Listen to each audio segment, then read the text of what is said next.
네, 그럼 다시 아베 신조 전 총리에 대한 속보 알아보겠습니다. 아베 신조 전 일본 총리가 오늘 오전 선거 유세 도중에 총격을 받고 심정지 상태에 빠졌습니다. 네, 일본을 충격에 빠뜨린 이번 사건의 용의자는 아베 전 총리에게 불만이 있어서 죽이려 했다, 이렇게 진술한 것으로 나타났습니다.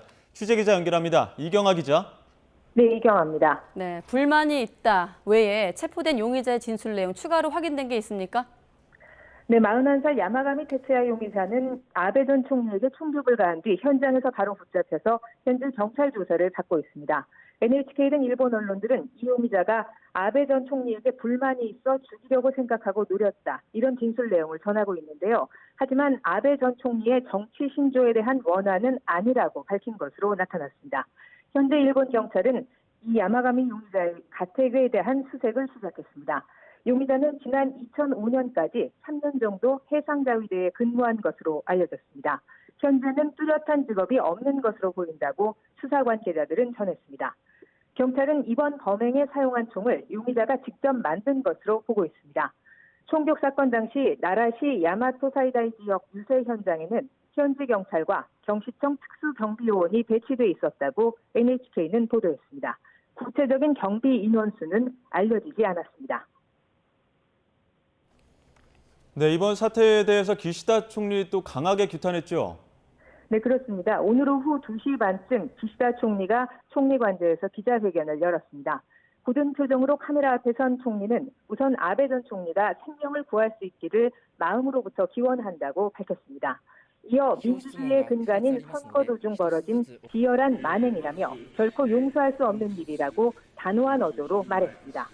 선거 유세 중 경비가 적절했는지 묻는 기자 질문에는 최선을 다했다고 믿고 싶다며 이것에 대해서도 확실히 상황을 파악하는 것이 중요하다고 밝혔습니다.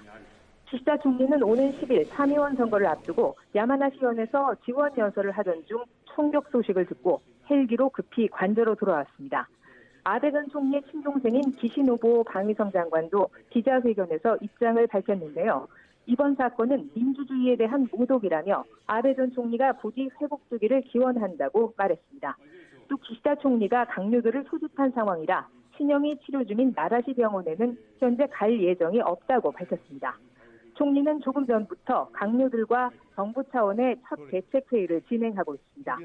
전직 총리가 선거 유세 도중 총격을 받은 충격적인 사태를 어떻게 수습할지, 그리고 국민 불안을 어떻게 가라앉힐지 논의가 이어질 것으로 보입니다. 네, 아베 전 총리의 친동생인 기시노부오 방위성 장관도 기자회견을 밝혔군요. 이경아 기자, 아베 전 총리 지금 상태는 어떻게 파악되고 있습니까?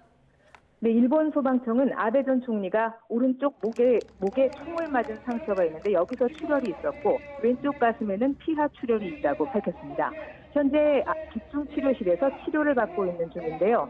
현장 목격자들은 연설을 시작한 지 얼마 지나지 않아 아베 전 총리 뒤에서 2차례 총성이 들렸다고 전하고 있습니다. 두 번째 총성이 들린 뒤 아베 전 총리가 쓰러졌다고 설명했는데요. 아베 전 총리는 총격을 받아 쓰러진 뒤 구급차로 이송될 당시까지는 의식이 있었던 것으로 알려졌습니다. 하지만 현재 상태가 매우 심각하다는 것이 일본 정부와 자민당 관계자들의 전언입니다. 일본은 오는 10일, 오는 일요일이죠. 상원인 참의원 선거를 앞두고 있습니다. 기시다 총리의 중간평가 성격인 이번 선거에서는 자민당과 공명당, 연립여당이 무난히 과반 이상을 차지할 것으로 예상되는데요. 각 정당들은 이번 총격 후 선거 유세를 계속 진행해야 할 것인지를 놓고 의견이 분분한 상황입니다. 일본 최장수 총리인 아베 전 총리는 지난 2020년 9월 지병인 궤양성 대장염이 악화돼 총리직에서 물러났습니다. 그 뒤 자민당 최대 파벌 수장으로 복귀해 지금도 자민당과 정부에서 강력한 영향력을 행사하고 있습니다. 아베 전 총리의 부인인 아키에 여사도 오늘 오후 4시 반쯤 나라시에 도착해 병원에 들어갔는데요. 추가 소식이 들어오는 대로 다시 전해드리겠습니다. 지금까지 YTN 이경아입니다.